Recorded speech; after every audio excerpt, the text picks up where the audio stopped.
जननीं शारदां देवीं रामकृष्णं जगद्गुरुं पादपद्मे त्वयोश्रित्वा प्रणमामि মুহুর্মুহু। পূজনীয় স্বামী লোকেশ্বরানন্দজির সম্পাদনায় রচিত শতরূপে সারদা গ্রন্থ থেকে পাঠ। পৃষ্ঠা সংখ্যা ৭৪। শ্রী শ্রী মা সেবক চতুষ্টয়ের দৃষ্টিতে।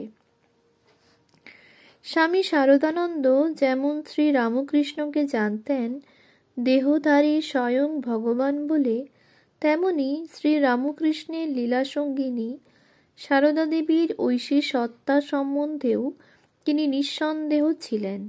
এ প্রসঙ্গে জনৈক ভক্তের সঙ্গে তার যে কথা হয়েছিল তা এখানে উদ্ধৃত করা যেতে পারে। জনৈক ভক্ত: মহারাজ, ঠাকুর যে অবতার তা না হয় তাঁর দিব্য ভাব দেখে বিশ্বাস করতে পারি, কিন্তু মা যে সাক্ষাৎ ভগবতী সে কথা মনে আনতে পারি না কেন? স্বামী শারদানন্দ: ঠাকুরকে যদি ভগবান বলে বিশ্বাস করতেই পেরে থাকো তবে এ সন্দেহ তোমার আসে কেন?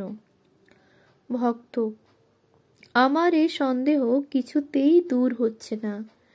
স্বামী শারদানন্দ: তাহলে বলো, ঠাকুরকে অবতার বলে তোমার ঠিক ধারণা হয়নি?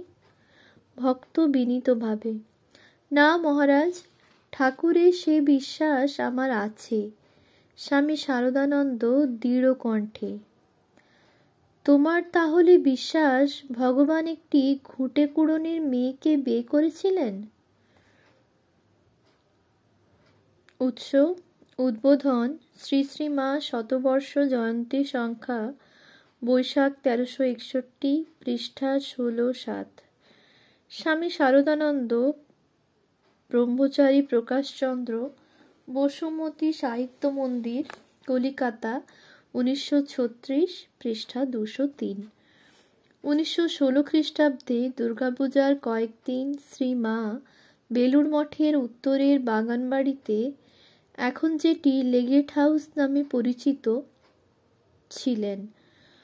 অষ্টমীর দিন সন্ধি পূজার পরে স্বামী শারদানন্দ একজন ব্রহ্মচারীকে বললেন, এই গিনিটা মাকে দিয়ে প্রণাম করে আয়। ব্রহ্মচারী ভাবলেন গিনিটি দুর্গা প্রতিমাকে প্রণামই দিতে হবে, তাই শরৎ মহারাজকে নিঃসন্দেহ হবার জন্য জিজ্ঞাসা করলেন। স্বামী শারদানন্দ বললেন, ও বাগানে মা আছেন, তার পায়ে গিনিটা দিয়ে প্রণাম করে আয়, এখানে তো তাঁরই পূজা হলো। উৎস: শ্রীমা সারদা দেবী, পৃষ্ঠা ২৯০-৯১। অগ্নি আর তার দাহিকা শক্তি যেমন অভেদ, স্বামী শারদানন্দের চোখে শ্রী রামকৃষ্ণ ও শ্রী মা ছিলেন তেমনি। স্বামী শারদানন্দ বিশ্বাস করতেন সর্ববিদ্যার অধিষ্ঠাত্রী দেবী সরস্বতী এবার সারদা দেবী রূপে পৃথিবীতে অবতীর্ণা হয়েছেন। একটি শ্লোকে তিনি বলছেন, যথাগ্নের দাহিকা শক্তি রামকৃষ্ণে স্থিতা হিয়া সর্ববিদ্যা স্বরূপাং তাং শারদাং প্রণমাম্যহম। উৎস: স্বামী শারদানন্দ, পৃষ্ঠা ২০৩। শুধু কথাতেই নয়, তাঁর সকল আচরণেও শ্রী মায়ের প্রতি তাঁর ওই মনোভাব প্রকাশিত হতো। এ সম্পর্কে ব্রহ্মচারী প্রকাশচন্দ্রের লেখা থেকে কিছু অংশ উদ্ধৃত করা যেতে পারে। মায়ের ইচ্ছার উপর তিনি অর্থাৎ স্বামী শারদানন্দ কখনো নিজের ইচ্ছা প্রয়োগ করিতেন না। তাঁহার বিশ্বাস ছিল শ্রী শ্রী মাতৃদেবীর ইচ্ছা বা অনিচ্ছা দৈব নির্দেশ। মানুষের মন গড়া আইন সেখানে প্রযোজ্য নয়। শরৎ কখনোই সে ইচ্ছা বা অনিচ্ছার প্রতিবাদ করেন নাই। প্রতিবাদ তো দূরের কথা, তাহার মন সতই মানিয়া লইত যে মায়ের ইচ্ছাই ঠাকুরের বিধান। বলিতেন, মা ও ঠাকুর কি আলাদা? উৎস স্বামী শারদানন্দ, পৃষ্ঠা 193। স্বামী শারদানন্দকে একবার একজন জিজ্ঞাসা করেছিলেন, আপনারা যে মাকে এত ভক্তি করেন সেটা কি গুরুপত্নী বলে? মহারাজ উত্তর দেন, না, তা নয়, ঠাকুর ও মা অভেদ। তবে ঠাকুরের সঙ্গে তর্ক করা চলত, মার সঙ্গে চলে না। উৎস শ্রী শ্রী সারদা দেবী, ব্রহ্মচারী অক্ষয় চৈতন্য, ক্যালকাটা বুক হাউস, কলিকাতা, 8ম সংস্করণ, 1388, পৃষ্ঠা 228। শ্রী মায়ের শিষ্য এবং দীর্ঘকাল স্বামী শারদানন্দের একান্ত সচিব স্বামী অশেষানন্দ বলেছেন, স্বামী শারদানন্দের কাছে শ্রী সারদা দেবী ছিলেন দেহধারিণী জগন্মাতা স্বয়ং। শ্রী মায়ের প্রতি স্বামী শারদানন্দের ভক্তি রামকৃষ্ণ সংঘের সাধুদের কাছে কিংবদন্তি হয়ে আছে। মায়ের প্রতি তাঁর ভক্তি সংঘের সাধুদের মাকে বুঝতে অনুপ্রাণিত করেছিল এবং মায়ের প্রতি তাঁদের বিশ্বাস ও শ্রদ্ধাকে গভীর করেছিল। উৎস glimpses of a great soul, a portrait of Swami Saradananda, Swami Asheshananda, the Vedanta press, Hollywood, 1982, page number 42। Swami অশেষানন্দের এটি ব্যক্তিগত অভিজ্ঞতাও। তিনি স্বামী শারদানন্দ সম্পর্কে তাঁর স্মৃতিচারণে বলেছেন, স্বামী শারদানন্দ একদিন আমাকে বললেন, তুমি যে এত বড় প্রণাম করছো, কি চাও তুমি? আমি বললাম, শ্রী শ্রী মা আমাকে যা দিয়েছিলেন তা ছাড়া আমাকে আপনি দয়া করে কিছু বিশেষ আধ্যাত্মিক নির্দেশ দিন। উত্তরে স্বামী শারদানন্দ বললেন, তা হয় না, মা যা তোমাকে দিয়ে গেছেন আধ্যাত্মিক জীবনে তার চেয়ে বড় আর কিছু কেউ তোমাকে দিতে পারবে না যেন। তিনি যা বলে দিয়েছেন তাই অধ্যাত্ম জীবনের শেষ কথা জানবে। তার দেওয়া পবিত্র নাম জপ করেই তুমি সব কিছু পাবে। আমাদের মাই স্বয়ং জগন্মাতা, বিশ্বাস করো, তাকে ধরে থাকো। তোমার যা কিছু প্রয়োজন সব তিনি তোমার জন্য সময় মতো করবেন। উৎস IBID, পেজ 99। শ্রী রামকৃষ্ণ সংঘের ভক্তগোষ্ঠীর বাইরে বহু বিশিষ্ট ব্যক্তিকেও স্বামী শারদানন্দ শ্রী মায়ের মহিমার প্রতি আকৃষ্ট করেছিলেন। উদাহরণস্বরূপ একটি ঘটনার কথা এখানে উল্লেখ করা যেতে পারে। কলকাতার বিশিষ্ট চিকিৎসক ডক্টর প্রাণধন বসু মায়ের শেষ অসুখের সময় কিছুদিন চিকিৎসা করেছিলেন। প্রথমে জানতেন না কার চিকিৎসা তিনি করছেন। কয়েকদিন পরে শ্রী মায়ের প্রতি স্বামী শারদানন্দ প্রমুখের শ্রদ্ধা ও ভক্তি দেখে সম্ভবত তাঁর কৌতূহল হয়। শরৎ মহারাজকে তিনি জিজ্ঞাসা করেন, আচ্ছা শরৎ মহারাজ? অন্যদিন শরৎ বলিতেন। স্বামী শারদানন্দ তাঁর বাল্যবন্ধুর পুত্র হওয়ার সূত্রে, আমি এতদিন কার চিকিৎসা করছি? উত্তরে স্বামী শারদানন্দ বললেন, পরমহংসদেবের সহধর্মিণী, আমাদের সঙ্ঘজননী শ্রী শ্রী মায়ের। সেদিন থেকে প্রাণধনবাবু ভিজিটের টাকা ও গাড়ি ভাড়া আর নিতেন না। টাকা দিতে গেলে স্বামী শারদানন্দকে তিনি খুব অন্তরের সঙ্গে গদগদভাবে বলেছিলেন, তোমরা আজীবন অতি নিষ্ঠার সহিত যার সেবা করে জীবন সার্থক করেছ, আমাকে এই বৃদ্ধ বয়সে শেষ জীবনে তার একটু সেবা করবার চান্স দাও। ডাক্তার বসু ছিলেন খ্রিস্টান এবং এর আগে মাকে যতদিন দেখেছেন ততদিন তার পুরো ভিজিট তখনকার দিনে 16 টাকা এবং মোটর ভাড়া 5 টাকা নিতেন। উৎস মাতৃ সান্নিধ্যে স্বামী ঈশানানন্দ, উদ্বোধন কার্যালয়, কলিকাতা, তৃতীয় সংস্করণ, 1381, পৃষ্ঠা 199 থেকে 200।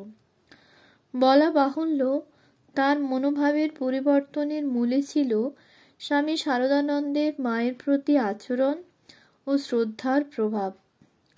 একনিষ্ঠ সেবক শারদানন্দ মাকে যে জগন্মাতা বা দেবী ভাবেই অহর্নিশ প্রত্যক্ষ করতেন, এ ধরনের বহু নজির আছে। কিন্তু তবুও ওই উপলব্ধির একটি অনবদ্য বৈশিষ্ট্য এই যে শারদানন্দের চোখে ওই দেবী একাধারে যেন মা ও মেয়ে এই উভয় রূপেই ধরা দিয়েছিলেন। অথবা মাতৃসকাশে সেবক শারদানন্দকে আমরা যেমন সন্তান রূপে দেখি, তেমনি আদরিণী কন্যা সমীপে স্নেহময় পিতার মূর্তিতেও দেখে আবিষ্ট না হয়ে পারি না।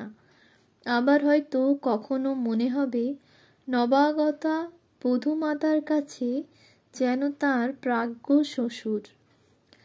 প্রত্যক্ষদর্শী স্বামী শারদেশানন্দ তাঁর স্মৃতিচারণায় অত্যন্ত হৃদয়স্পর্শী ভাষায় বলেছেন, যিনি স্বামী বিবেকানন্দ কর্তৃক শারদানন্দ আখ্যায় ভূষিত হইয়াছেন, সেই মাতৃগত প্রাণ মায়ের দ্বারী মহাভাবময়ী দেবীকে উভয়ভাবেই একাধারে মা ও মেয়েকে যুগপৎ প্রত্যক্ষ করেন। উদ্বোধনে দ্বারের সংলগ্ন ঘরে বসিয়া মহারাজ পাহারা দিতেন। যে কোনো ব্যক্তি হোক না কেন, যখন তখন গিয়া মাকে বিরক্ত না করেন, তাহার বিশ্রামের ব্যাঘাত না হয়। অবাঞ্ছিত অনধিকারী মাকে স্পর্শ করিয়া তাহার পবিত্র দেহে পীড়া উৎপাদন না করে, হাঙ্গাম হুজুগের অবকাশ না পায়। মায়ের একখানি ফোঁটো পাওয়াও তখন কঠিন ব্যাপার। মা গোপনে থাকিতে চান। শরৎ মহারাজ সেজন্য সর্বপ্রকারে সতত যত্নশীল, যেন তরুণী কন্যার কোনো প্রকার সংকোচের কি লজ্জার কারণ না ঘটে। আবার যখন মা কোনো ভক্তকে স্বয়ং বিশেষভাবে কৃপা করেন, তখন ভক্তি বিনম্র চিত্তে মস্তক অবনীত করিয়া বলেন, ইচ্ছাময়ীর ইচ্ছা যেমন। স্বামী শারদেশানন্দ তাই মন্তব্য করেছেন, মা রূপে মেয়ে রূপে অদ্ভুত লীলা। উৎস শ্রী শ্রী মায়ের স্মৃতিকথা, স্বামী শারদেশানন্দ, উদ্বোধন কার্যালয়, কলিকাতা, 1389, পৃষ্ঠা 143-144। এক সময়ে মা কোয়ালপাড়াতে ম্যালেরিয়া জ্বরে ভীষণ অসুস্থ। পিত্তের প্রবল প্রকোপে শরীরে অসহ্য জ্বালা, যন্ত্রণায় ছটপট করিতেছেন। মহারাজ কলিকাতা হইতে সুযোগ্য ডাক্তার কাঞ্জিলাল ও বিশ্বস্ত সেবক ভূমানন্দকে পাঠাইয়াছেন, কিন্তু তাহাদের চিকিৎসা সেবা যত্নে ফলোদয় না হওয়াতে পরে নিজেই আসিয়াছেন অতিশয় ত্রস্ত ব্যস্ত হইয়া। কন্যা দেহের জ্বালায় অস্থির, ঠান্ডা করো বলিতেছেন। চিকিৎসক সেবকের চেষ্টা বিফল। স্নেহময় পিতা বিছানার পাশে দাঁড়াইয়া বিষণ্ণ বদনে, কাতর নয়নে, বিদীর্ণ হৃদয়ে প্রত্যক্ষ করিতেছেন স্নেহপুতলী কন্যার মর্মান্তিক যন্ত্রণা। আর্ত দুহিতা পিতার গায়ে হাত দিলেন। দেহের শীতলতায় হাতের জ্বালা উপশম হইল। আহ, বাঁচলুম বলিয়া স্বস্তির নিঃশ্বাস ছাড়িলেন। পিতার প্রাণ উৎফুল্ল হইল। ভরসা পাইয়া তাড়াতাড়ি গায়ের জামা খুলিয়া ফেলিলেন। আরও কাছে গিয়া বসিলেন। অম্বিকা তাহার লম্বোদরের স্নিগ্ধ উদর স্পর্শ করিয়াই হউক, অথবা হৈমবতীর ন্যায় পিতা হিমালয়ের দেহের শীতল স্পর্শেই হউক, স্বস্তি শান্তি পাইলেন। দারুণ জ্বালার উপশম হইল। বাবা মেয়ে দুজনেরই প্রাণ ঠান্ডা। উৎস শ্রী শ্রী মায়ের স্মৃতিকথা, স্বামী শারদেশানন্দ, উদ্বোধন কার্যালয়, কলিকাতা, 1389, পৃষ্ঠা 13-4। ওম শান্তি শান্তি শান্তি। হরি ওম তৎসৎ। শ্রী